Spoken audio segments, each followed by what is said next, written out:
Once upon a time, there were two brothers. The older brother was rich and the younger brother was poor. They lived by selling baskets at the market. One day they were broke and could n and 39 earn enough money to feed their wife and children. One time, my younger brother pushed his cart through the forest and saw a large bare mountain on the side of the road that he had never seen before. He stopped and looked curiously. While he was busy watching, he suddenly saw 12 tall, fierce-looking people walking towards the mountain. He guessed that these were probably robbers, so he pushed the cart and hid it in the bushes, then climbed up a tall tree to look.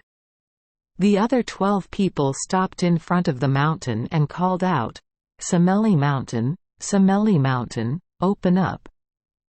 Immediately, the bare mountain split in half to let the robbers in, and then the mountain slowly closed.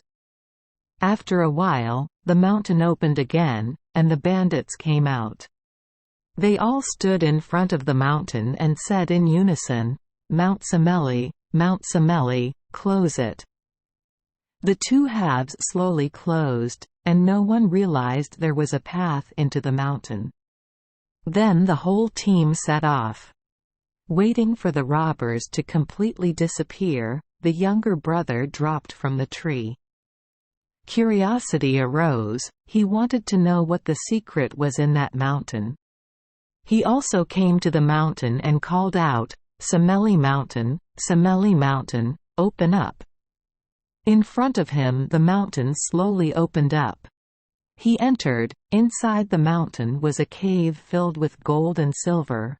Behind the pile of gold and silver were piles of pearls and diamonds shining brightly, sparkling, as big as a pile of rice.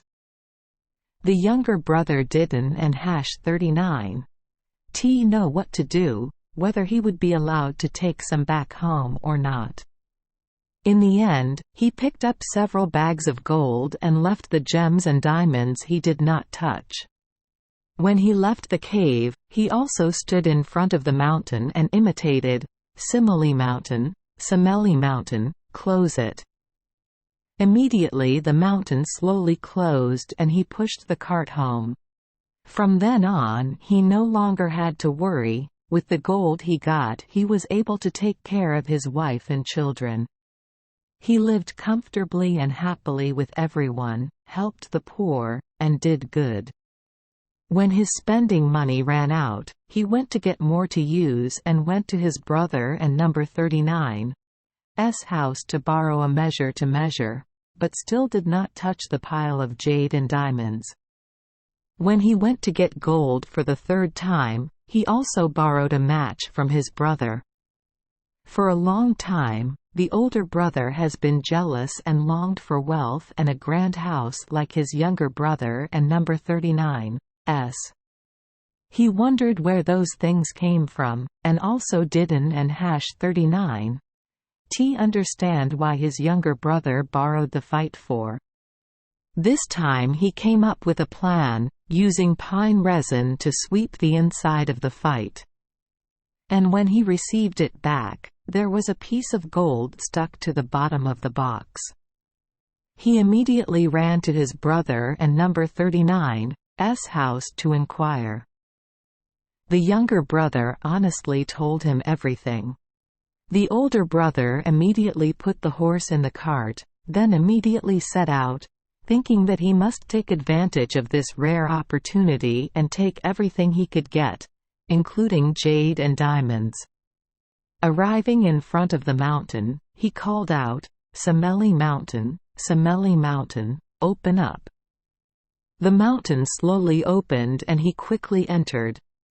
Coming into the cave, he was dizzy from the pile of gold, silver, jade and diamonds and didn't and 39 know what to get first. After that, he only took all the diamonds, until he could n and 39 carry them anymore.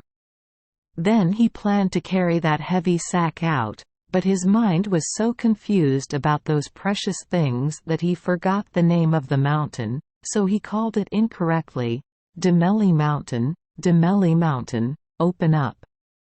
But that is not the name of the mountain moves, the mountain remains closed. He became panicked. The more he racked his brain, the more confused he became, and all that wealth didn't and #39 T help. When evening came, the mountain slowly opened and 12 robbers entered. Seeing him, they laughed loudly and shouted, "Wow, this bird, now we have caught you. You have been here 3 times. Do you think we Don and number 39, Tino? We Haven and number 39. T caught you the last 3 times, but this time you won and number 39. T be able to escape." He quickly called out, "The previous times it wasn't and #39. T me, it was my brother." But even though he told and begged, the robbers still did not spare him the death penalty. Thank you for joining us for today's fairy tale. We hope these stories bring joy and meaning to your day. If you love our channel, please hit the subscribe button so you won't miss any exciting tales. Wishing you a good night and sweet dreams. See you in the next story.